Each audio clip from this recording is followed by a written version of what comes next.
essência da existência, para que haja a dinâmica da vida, há duas forças que, embora contrapostas, se complementam para formar o estado transitório de existência. Algo como uma moeda. Tem duas faces, mas é um único objeto. Entende? Isso significa que, apesar de serem opostas, uma face não existe sem a outra. É isso que eu quero dizer.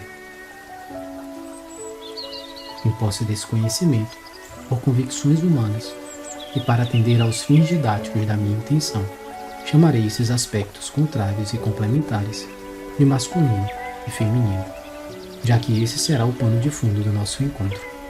Entender a dinâmica e a relevância dessas duas naturezas. Veja, Alice, quando falo de masculino e feminino, me refiro, como disse, às forças constituintes da natureza. Não falo de homem e de mulher. Entende a diferença? Se não, minha jovem, serei mais específico e claro. Meu discurso não faz luz aos estereótipos do corpo ou da mente. Essa última, aliás, dá margem ao que quer que se invente. Quando cito e endosso que há na essência da vida duas forças que, apesar de opostas, são interdependentes e complementares, estou trazendo à tona a ideia de contraste como condição para a existência.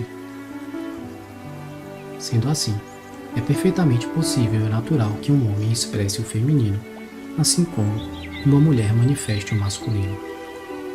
Seja em termos de pensamento, comportamento, emoção, fisiologia, energia. A problemática está na exata proporção do desequilíbrio de ambas as forças. Acredito que meu tom tenha dado o recado necessário aos seus neurônios, minha cara. Contudo, para não correr o risco de ser mal compreendido e, por conseguinte, mal interpretado, vamos ao exemplo que cabe. Psiquicamente, quando você cria a ideia de algo, surge concomitantemente o contraposto dessa ideia. O que eu quero dizer é que quando se forma uma identidade, automaticamente forma-se um negativo dessa identidade. Algo como um efeito colateral da existência. Em outras palavras, se eu imagino o conceito de claro, surge a ideia do escuro. Isso vale para todos os aspectos básicos e estruturais do psiquismo.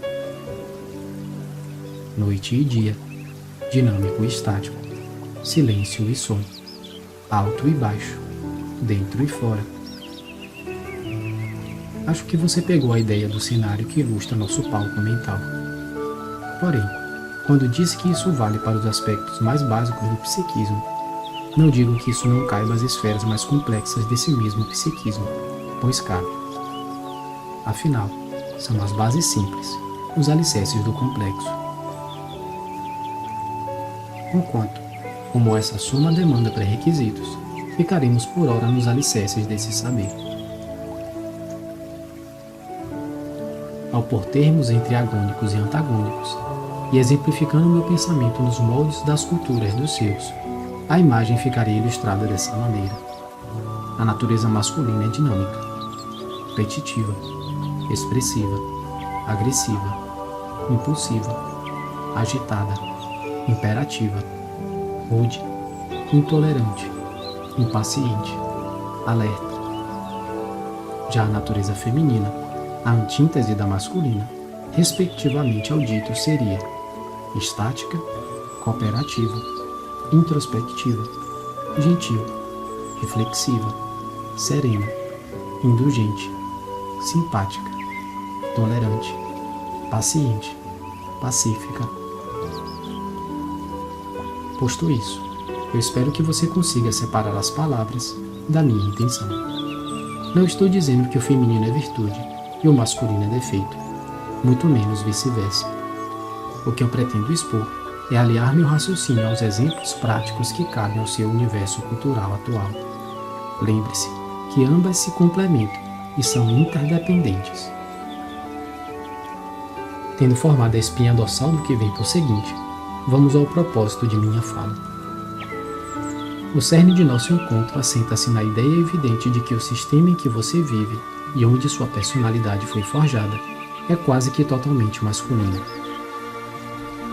Lembre-se, Alice, reforço, pois é necessário, já que há uma inclinação comportamental inconsciente e polarizada nesse assunto. Minha fala não tem nada de sexismo ou misoginia. Estou falando da natureza fundamental da vida, que fique claro. Reforço feito. Retomo o raciocínio. A ideia de uma cultura predominantemente de natureza masculina traz um preço alto, principalmente para as mulheres, já que são condicionadas, e não seria exagero algum dizer, forçadas a um comportamento masculinizado, contrariando dessa forma a sua natureza mais intrínseca. Por isso, nesse modelo de civilização, a mulher tende a adoecer mais que os homens. Veja como exemplo o conceito de sucesso. O que é ser bem-sucedida nessa civilização? Para ser mais claro, pois é uma pergunta válida, o que é preciso para ser bem-sucedida nesse mundo vigente? A resposta é simples e pragmática. Jogar o jogo que a ela cabe. Para vencer na vida, palavrinha importante nesse cenário, é necessário a competição, o impulso, que muitas vezes se confunde com a iniciativa, o instinto, que se atrapalha com a intuição, a pulsão, a agressividade, a força, o domínio, a conquista, a imposição, que se embaraça com o respeito, a frieza, a agitação, ser alerta. Todas características contrárias ao feminino, e como eu disse, em muitos cenários sofrem um eufemismo diplomático entre virtudes e defeitos. Em outras palavras, é fazer algo que está além do que lhe cabe e de suas competências e passar um verniz comum de proativo e dinâmico. Mas no fim das contas, o efeito é o mesmo. Entende onde eu quero chegar? Pois então, Alice, nesse mundo excessivamente masculino de conquistas compulsivas e disputas de capitais, se perde tudo que é feminino e gentil, introspectivo, calmo, reflexivo, inteligente, intuitivo, leve. São atributos que não se encaixam nas compulsões da competição e do consumo. Em um mundo essencialmente masculino, tudo que é sutil e cooperativo desaparece. Só existirá sobrevivência, disputa e domínio. Funciona bem para os animais, mas para quem almeja a humanidade, não. Isso é seriamente preocupante, caso sua intenção seja ir além da macaquinha que vive em você, minha menina. Mais uma vez, não estou falando de homens e mulheres ou o que quer que você invente entre esses dois polos, minha cara. Me refiro a uma natureza que está além disso, além da mente subjetiva e delirante de cada um. Nesse caso, a redundância é diretamente proporcional à relevância. Construir uma sociedade predominantemente masculina aniquilará o feminino, mesmo em uma mulher.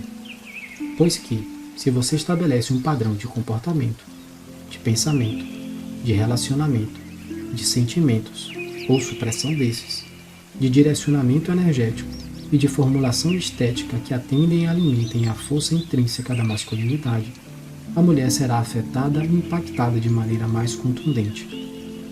Haja vista, ao se adaptarem a essa circunstância, e as necessidades estão levando-as a isso, elas precisarão se adaptar para sobreviver.